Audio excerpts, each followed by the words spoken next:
The first thing I want to say is that markets overall, market environment is still incredibly bullish. What's going on, guys? It's Ricky with TechBud Solutions, and I just wanted to make sure that we set the tone right.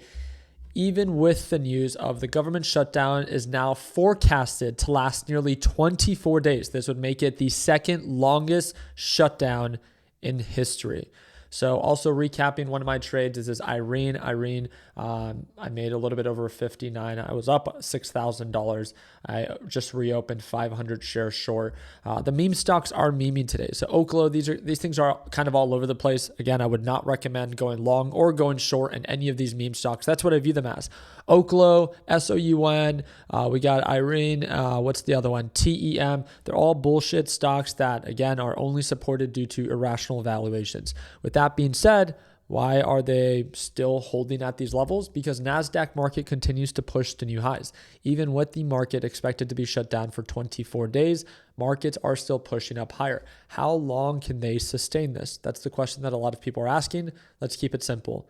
As long as they need to. Do not overcomplicate it. We can't predict the future. Let's not pretend like we can. It's not set based off of an expiration. It's just when market sentiment shifts, just like we saw yesterday. It looks like it's retesting the same resistance range from yesterday. This is the conversation that I had with my LPP team this morning during our live trading session.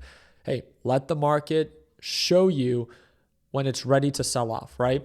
It's retesting the same previous resistance range. If it acts like how it did yesterday, when it breaks support, it can actively begin to drop. Then at that point, once we get the active sell-off or the active drop, then at that point, we can begin to enter more aggressive shorts for a short period of time to get in, get out, make that money and bounce, right? When overall market environment supports the trade. As of right now, as markets continue to push higher for longer, even though they are incredibly overbought, it makes more sense to go long than it does to go short as an intraday play for now. But again, if we break the support and just like yesterday, we begin to actively sell off, that would be a very different story. At that point, it can support possibly shorting some of these overbought stocks that are incredibly overvalued. I wanted to bring up or at least highlight a few of the stocks that I view to be overbought. And I want to remind you, this is just 100% my opinion. If you think that any of these stocks are super bullish and you want to continue to go long on them, I wish you nothing but the best. Go long on them, right? Put your money where your mouth is. The first stock that I want to talk about is AMD. AMD is going back up to retest the same previous highs that we had yesterday during that pre-market session, and it can push up even higher. AMD is a stock that recently gapped up due to its recent partnership with OpenAI. And although some people view it as a big win for AMD, again, I view it just as an over-leveraged play to try to gimmick the company into another AI push. As of right now, there is no confirmation of this thing reversing. It's making higher highs and higher lows. I'm just watching this. I have my alerts set. So once and if, because it doesn't have to, if it begins to actively sell off, I'd be more than happy to take a short on something like AMD that has huge gap down potential. But as long as this thing continues to form the higher highs and higher lows, and it remains bullish, I have no intention of shorting it if overall market trend does not support the short. That's the first one. The second one that I also want to highlight is TEM.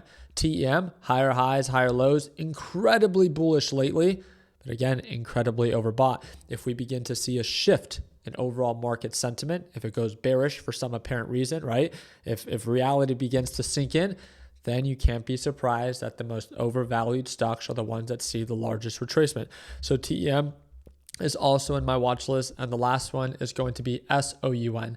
SOUN testing previous highs, same resistance range, looking incredibly overbought with huge gap down potential. Let me make this clear. Just because I view them to be overbought doesn't mean anything. I'm just one person. And again, I can't influence markets. I'm not here to pretend like I can. I like sharing ideas and following up with it because, well, that's what we're here to do, right? Share ideas, talk about the criteria that needs to be met to initiate the trade, and take action once that criteria is met. That's all we can do as traders, right? Just like we did today with Irene as this thing began to actively sell off, right? We waited for the NASDAQ to begin to curl on over. Once it did, Irene began to fold, and then now it's going back to retest same previous highs. It has some pullback potential. I just generally do not like this stock. I think it's an absolute piece of shit company. I'm very vocal about it, just like MSTR. I always have to talk about MSTR because it makes me laugh. It calls itself a Bitcoin treasury, yet it's down 40% from previous all-time highs that it made in late 2024, yet Bitcoin just made new all-time highs just a few days ago. I think that this just highlights and emphasizes the BS that is being projected into the market.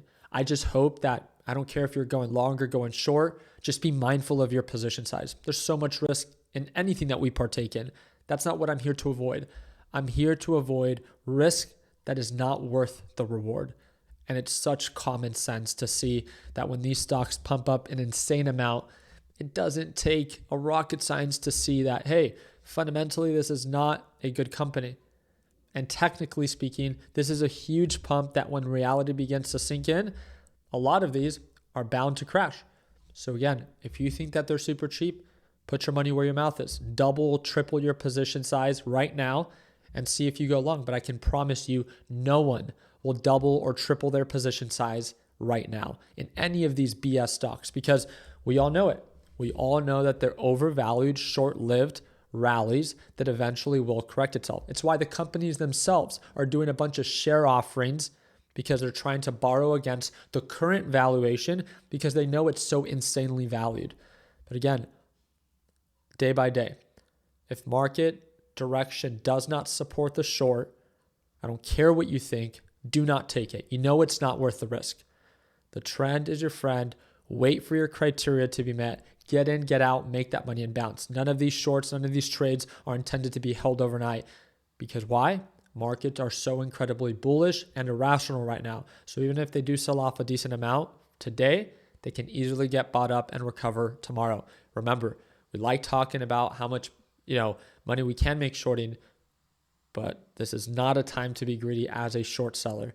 Markets are still in favor of the bulls, and we must respect that, or you'll get quickly humbled. So again, we'll talk a little bit more about this tomorrow. The Fed is expected to speak at 8:30 a.m. Eastern time, which is 1 hour before the market opens. I'm thinking about going live for that. You guys let me know down in the comment section or drop a thumbs up if you'd like me to. Also, do not forget, if you want to watch me trade live as soon as tomorrow, you guys know where to find me. Second link in the description down below, and we'll see you tomorrow for our live trading session. Like always, let's make sure that we end the year on a green note. Take care, team.